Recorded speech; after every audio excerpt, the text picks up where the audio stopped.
এই হচ্ছে তাহিরপুর উপজেলার টেকেরঘাটের গায়েবী কূপ, গায়েবী বা অলৌকিক কূপ নামে পরিচিত।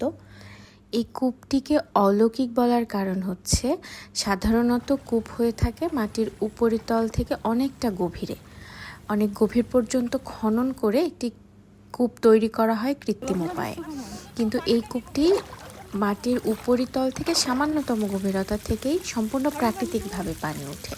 আর যে অংশটি বেষ্টন করে রাখা আছে, কাছে এসে দেখলাম যে বেষ্টনের পাশ দিয়ে একেবারে মাটির উপরিতল থেকেই পানিটা দৃশ্যমান, পানি যে উঠছে দেখা যাচ্ছে, একদম স্বচ্ছ এবং বিশুদ্ধ পানি।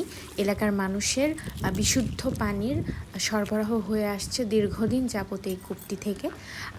কূপের আশপাশের পরিবেশটাও অত্যন্ত মনোরম, তাই যারা সুনামগঞ্জে আসেন, টেকেরঘাটে নীলাদ্রি লেকে ঘুরতে আসেন, তারা চাইলে অল্প একটু সময় ব্যয় করে এই কূপটি দেখে যেতে পারেন।